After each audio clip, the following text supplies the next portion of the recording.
Donatur yang atur. Momen seru indah emosi di dalam ruang media. Hei, kenapa kau teriak-teriak kesurupan? Donatur yang atur, nggak ada penerima tuh diem aja. Kenapa histeris? Kayak bipolar, kayaknya ada sesuatu deh. Sekarang teriak-teriak mencak-mencak kesurupan. Anak-anak sama lo nggak bakal dirampas. Kalau dirampas tuh nggak mungkin, karena kan akan dibagi hari. Kalau misalnya itu sukses, mediasinya udah gagal. Terus sekarang lo mau apa anak-anak sama lo? Kurang transferan kan? Bilang aja, lo histeris karena banyak tagihan. Banyak kan gesek-gesek kartu kredit kan? Siapa yang punya utang sekarang? Pasti, aku punya utang. Gimana bisa bayarnya? Live nggak laku, Duster gue nggak laku. Nggak ada endorse. Nggak ada alasan lain. Anak-anak sama lo kan bukannya histeris karena anak-anak. Anak-anak gak dirampas kok. Memang gila si Onsen. Onsen tahu, dia cuma nanya bagi hari itu doang. Tapi lo histeris karena gak terima duit kan? Lo juga harus bayar tuh pengecerong. Setiap keluar itu 5 juta. Apalagi 2 pasang untuk ngebacot. Terus juga pengecerongnya ngelantur. Salah pengecerong. Ih kasian banget. Mendingan panggil itu badut, lebih jelas ngomongnya. Terus sekarang apa?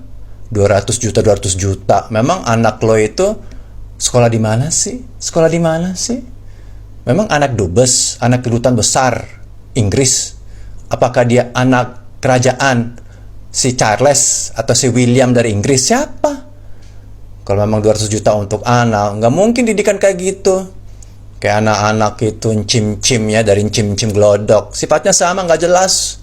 Ngomong di live, disuruh main kuda-kudaan. Papi cat, udin petot. Papi cat, udin petot. Itu apa kayak gitu? Nggak ada anak raja kayak gitu 200 juta.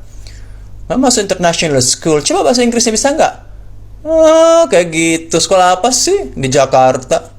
Kalau 200 juta itu anak bangsawan. Bilang aja lu pengen nebeng duit itu kan. Untuk oplas-oplas.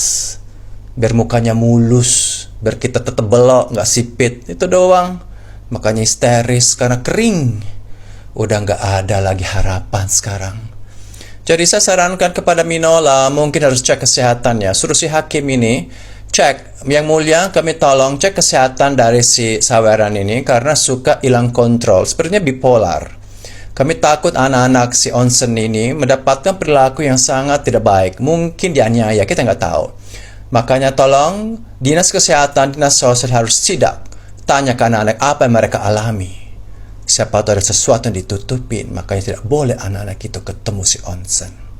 Karena nanti anak-anak itu akan ketemu Onsen dan pengacara si Onsen. Dan mereka akan ceplos ngomong. Ya mama gini. Bakal ketahuan nanti borok mereka. Itulah sangat mengerikan menurut saya. Kalau punya istri seperti ini yang suka naik pitam tiba-tiba.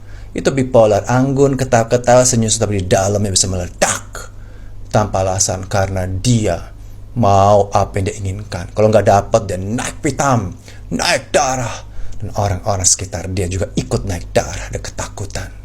Makanya si Onsen ketakutan lihat begitu, apalagi anak-anaknya. Kita tidak tahu, makanya harus kita sekarang ambil tindakan yang tegas. Ngeri banget. 200 juta nggak dapat, teriak. Gak ada alasan lain. Apa? Toh kalau memang ini mah hakim pasti juga bagi hari. Ujung-ujungnya bagi hari kok. Itu doang. Nggak ada. Bukannya Onsen melarang gak boleh. Harus ketemu ibunya. Itu doang. Terus lu mencak apa? Nggak dapat endorse.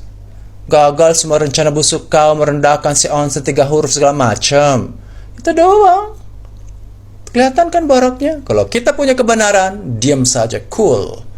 Tapi karena kita punya kebohongan, langsung hilang kontrol. Disitulah ilmu psikologinya ya, makanya pengacara gagal. Pengacara yang baik harus didik juga si kliennya. Kamu harus mengasah diri secara emosi. Itu pengacara benar. Tapi kalau pengacara itu nggak benar seperti si Marijan itu. Ingat si Marijan? Dia masuk penjara karena skincare, dia kesurupan di persidangan. Karena pengacara tidak mendidik si klien secara emosional. Karena ketika si pasien itu hilang kontrol, gagal semua mediasi, gagal semua upaya ini kerja daripada si pengecerong. Karena si pasien, si klien hilang kontrol. Paham? Jadi si pengecer itu gagal gara-gara lo juga. Yang penting lo bayar tuh setiap keluar 5 juta, 10 juta 2 orang. Apalagi nanti persidangan 6 bulan. Duit terus. Pasti kau akan teriak-teriak, lihat aja. Inilah hasilnya. Mendingan gue ketemu Suzana di kuburan sama genderuwo daripada lihat dan mendengar teriakan histeris seperti ini. Ngeri banget.